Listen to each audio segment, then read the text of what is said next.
अस्सलामुअलैकुम वरहमतुल्लाह। सोन मौजू छु आज नो कोशर गज़ल। अम ब्रोह के अस करो तफसीली गुफ्तगू शुरू पन्निस मौजूस मुतलिक गोड करो अस गज़लस मुतलिक कहें बुनियादी कथ। गज़ल छु एक अरबी लफ्ज़ तो अमिक महदूद लगवी माने छ जनन मुतलिक कथ करनी, यानी जन हुंद मर मंजर सन तिहुंद हुसन तो दिलकशी यह बयान करुन या तमन मुतलिक ताशोक जज्ब ज़ाहिर करुन, ये छु गज़लुक लगवी माना।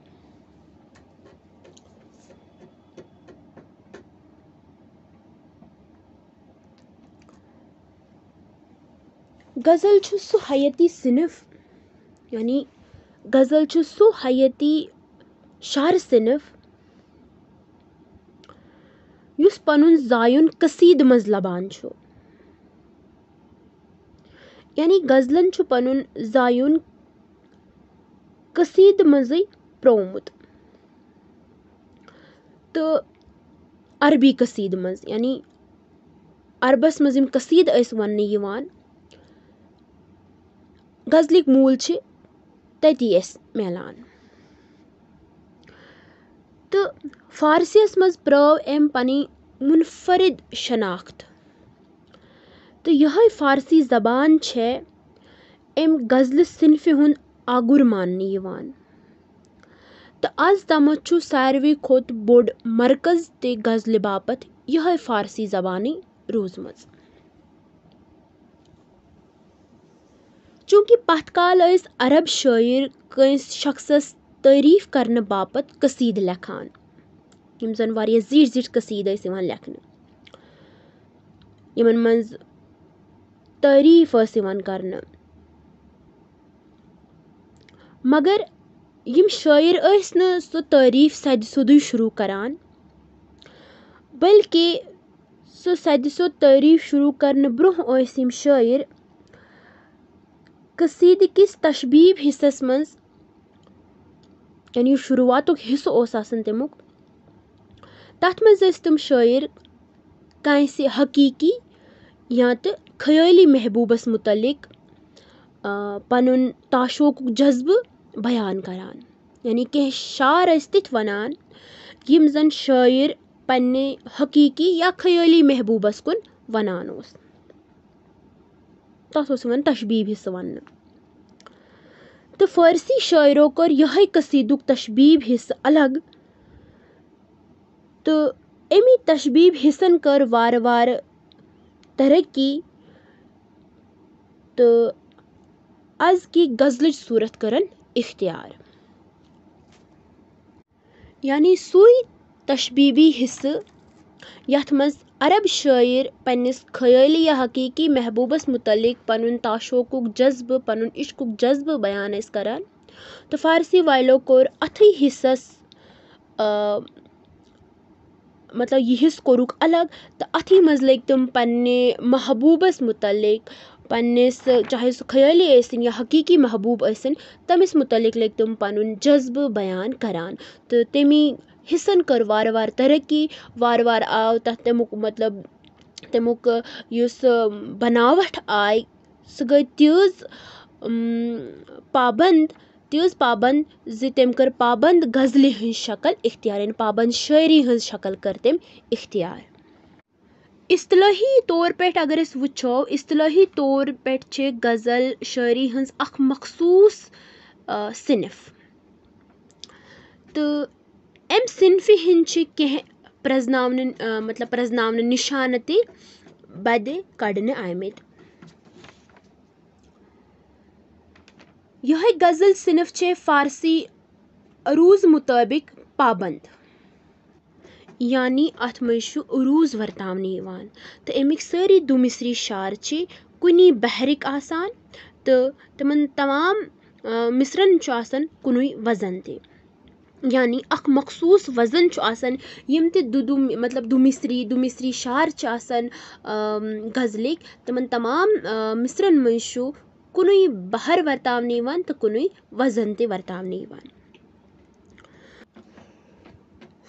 अस सारी छ जानान जे गोडनुक गजलुक युस गोडनुक शार छ आसान छ दोन मिसरन हुन आसान युस जन लाजमी तौर हम काफी आसान छ तो बाज़े छ वुचन आमुत जे यह छ हम काफी तो हम रदीफ ते आसान। हम काफी मिसरच मिसाल दिम बह तोह वुचु राही सोबन यह शार सु गुलाब रोय ड्यूठुम बे अज गुलाब छावान मे छ वुन मिसाल नई मज रंबविन ख्याल रावान। यथ मज गोडनुक मिसर छु अमुक काफी वुचो अस छावान तो दोयुम मिसर अमुक काफी रावान यानी छावान तो रावान यम जन राइम स्कीम बनन छ लगित युस जन राइमिंग वर्ड छ यह छ काफी तो बाज़े छ यह हम काफी तो हम रदीफ ते आसान यानी यमनी मिसरन मज छ हम काफी लफ्ज ते आसान तो हम रदीफ ते। वुचो राही सोबन ब्याक शार मुदा हुस्नुक छु लोलस गोस दोहै नौ इज़दराब आसुन मुदा हुस्नुक छु लोलस गोस दोहै नौ इज़दराब आसुन निदा इश्कुन छु वुन हुस्नस ते पज़ है बेहिजाब आसुन। गोड अगर वुचो काफी काफी गोडनिकिस मिसरस मज इज़दराब तो दोयमिस मिसरस मज हिजाब इज़दराब हिजाब तो रदीफ वुचो गोडनिकिस मिसरस मज ते आसुन तो दोयमिस मिसरस मज ते आसुन।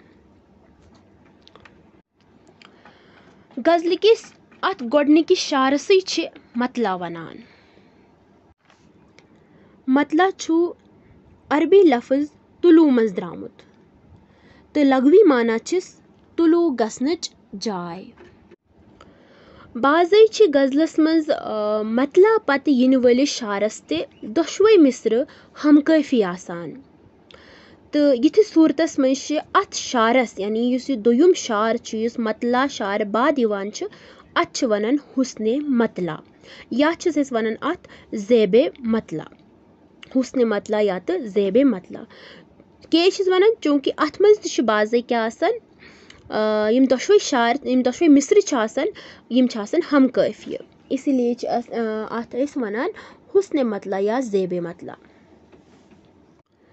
गजलुक ब्याख प्रजनावन निशान छ यह ते जे युस ते काफी मतलाहस अंदर आसान छ सुई काफी छ पत पत यिन वालन बाकी तमाम शारन अंदर दोयमिस मिसरस मज ते आसान यानी यह छ अख प्रजनावन निशान या वनो अस अख कैरेक्टरिस्टिक छ यह ते गजलुक। तो गजलस मज सारवी खोत बेहतरीन या सारवी खोत खूबसूरत शार छ आसान तथ छ यिवान वन्न बैतुल गजल या शाहे बैत। तो गजलिकिस आखिरिस हिस्सस छ वनान मक्ता। मक्ता छु यह छु कता लफ्ज मज द्रामुत यमुक मतलब गो अंद वातुन तो गजलिकिस अथ आखिरी शारस यानी मक्तास अंदर छु शायर अमूमन पनुन तखल्लुस ते इस्तेमाल करान। बाज़े छु कह शायर इस्तेमाल करान बाज़े छु कह मूलै मतलब पनुन तखल्लुस त्रवित दिवान वर्तावन चूंकि यह छन कह तिस कह शरत गजल बापत कह तन चूंकि वन नवी जमाने की गजल छ मॉडर्न गजल वनो यमन मज खाले अस कह तिस मतलब खाले तम गजल नजर गसान यमन अंदर शायरो पनुन तखल्लुस इस्तेमाल कोरमुत छ बल्कि यह अख मतलब यह शायरस तामत सह हेक वर्तावित ते सह हेक अथ निश पनुन तखल्लुस वर्तावने निश इनहराफ ते करित। वही करो कथ जे गजलिकन शारन हुन तादाद क्या गोस आसुन। गजलिकन शारन हुन तादाद वुछो अगर यह छु कुन ते जमानस मज गजलुक अख बुनियादी या अहम जुज रूदमुत कह तन। प्रोन तस्वुर ओस जे गजल गोस 5 शारो पेठ यानी 5 शारो पेठ तो 17 शारन ताम आसुन। तो बाज़े उस कुन ज़मानस मज 15 शारन हुंद गज़ल लेखनुक ते रवाज, मगर मौजूदा ज़मानस मज वुछो गज़लिकन शारन हिंद तादादुक छुन कहाँ ते मतलब मुख्तस रवाज, या है कोई सी तो वने जे यमन प्रानन रवायतन छन आज कहाँ ती अहमियत या इफादियत। आजुक गज़ल छु 7 शारन हुंते, आजुक गज़ल छु 9 शारन हुंते, आजुक गज़ल छु बाज़े 10 शारन हुंते। अथ मज शन कहाँ ते रुकावट जे शायर कतन शारन हुंद गज़ल लेखे। गज़लच अख मुनफरिद खसूसियत छे ये ते जे गज़लुक प्रथ अख शार छु मानवी एतबार खुद मुख्तार आसान, यानी इस कथ गज़ल किस एक शारस मज करन आमुज आसान छे सु छे खुद कफील तो खुद मुख्तार आसान। लिहाजा छु गज़ल किस कुन ति शारस एमकिन बाकी शायरन मतलब बाकी शारन निश अलग सब्दित ते पनुन अख मानवी वजूद आसान। बाज़े इस गज़लुक मतलब का गज़ल छ एस ब्रोह कने सु परान तम मज सु माने सांडनिच कोशिश करान युस जन शायरन बोमुत छ आसान। तो गज़ल किस तथ एक शारस मज युस कथ वनमुज आसान छ शायरन सु समझने बापत छुन एस तमाम गज़ल पढ़ी ज़रूरी या तमाम गज़ल समझी ज़रूरी, बल्कि एक शारस मज युस मतलब युस कथ मतलब शायरन वनमुज छे सु समझने बापत छु एस सु योत शार पढ़ुन ते काफी। यानी गज़लुक प्रथ का शार छु मानवी एतबार खुद मुख्तार तो खुद कफील आसान। हर एक शारस छु पनुन अख मुकम्मल माने आसान। तो प्रथ शारस छु अलग अलग मौजू आसान, चूंकि गज़लस शुन कह टाइटल आसान कहते न कह उन्वान आसान कहते न नज़मिक पट। तो इतकन छु गज़लुक दामान युस आसान वारिया कुशाद आसान। अथ अंदर छु एकिस शारस अंदर शायर पन्नी मुदहच कथ हेकान वनित, यानी एकिस शारस मज हेक सु कुन मतलब अख मैसेज तमिस वातनाउन आइस सु कंप्लीट मैसेज हेक सु एकिस शारस अंदर वनित। तो अथ खतर छुन तमिस पन्ने गज़ल का टाइटल दिन जरूरत कहते न, चूंकि युस गज़ल छ आसान यह बसियार पासल आसान, अमुक डायमेंशन छु वारिया कुशाद आसान, यमकिन ये पानस अंदर मुख्तलिफ मौजू वेपरावान छे। बुनियादी तौर पे अगर अस वुछो गज़लुक युस बुनियादी मौजू छु सु छु लोल ते इश्क रोदमुत, मगर बदलविन हालातन सहित बदलविन तकाजन सहित गज़लुक दामान यूत यूत कुशाद तो वसी तर लोग सपदान।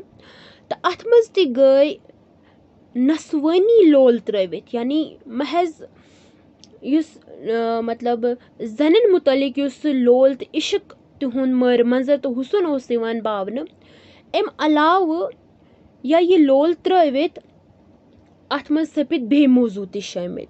तिमन मज छु वतनुक मौजू ते शामिल, अथ मज छु मजहबुक मौजू ते शामिल, समाजुक, आलमी बरादरी हुंद गर्ज जिंदगी से मुतलिक मतलब जिंदगी सहित यम ते वाबस्त मुख्तलिफ शोब छे तिमन तमाम तर शोबन हुंद मौजू आव वार वार गज़लस अंदर ते वर्तावन। तो इतकन सोपुत गज़लुक दामान ते कुशाद, यथ मज न सिर्फ वही लोल तो इश्क ची योत कथ छे यवन करन, बल्कि जिंदगी सित वाबस्त प्रथ का मसल प्रथ का कथ छे यवन वनी गज़लस अंदर ते बयान करन। कौशिर शायरी मज अगर अस वुछो, कौशिर अदबस मज अगर अस वुछो, फाखिर तो महमूद यानी महमूद गमी युहुंद गज़ल छु कौशिर गज़लिक इब्तदाई अनहार मानने यिवान। तो फाखिर छु शायद गोडनुक कौशिर मतलब शायर यम शौरी तौर पे गज़लुक तजुर्बे कोर कौशिरस अंदर। फाखिर तो महमूदस पत वुछो अगर अस तो रसुल मीरुन गजल छु कशिर गजलुक गोडनुक अहम पड़ाव ते मानने यिवान।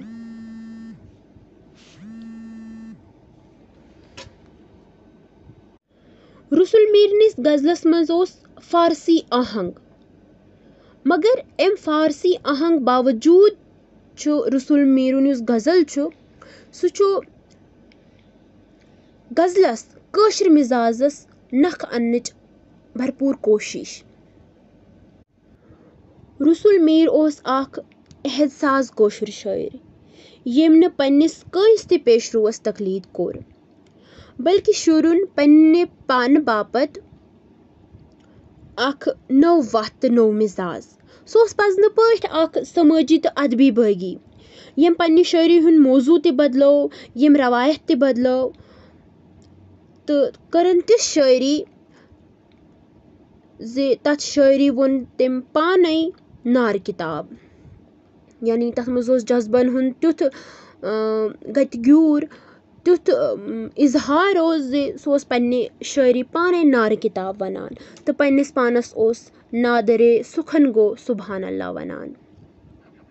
हरगा कशिर सूफी शायरिन हंस कथ करो तो अत सिनफि मज तमाम सूफी शायरो कलम आजमाई करमस, मगर वाज महमूद छु शायद वाहिद सु सूफी शायर यु शौरी तौर गजल बहैसियत अख सिनिफ वर्तावनस मज कामयाब गसान छु। गजलों की सिलसिले पकनो ब्रोह महजूर साबन येम पन्न गजलन मज नव जमानिक नव तकाज, नौ आहंग तो नौ मिजाज तो नौ जबान वर्ताव तो कोरुन नव कशिर गजलुक इब्तदा, यानी गुलाम अहमद महजूरनी पेठी छु नव कशिर गजलुक इब्तदा सपदान।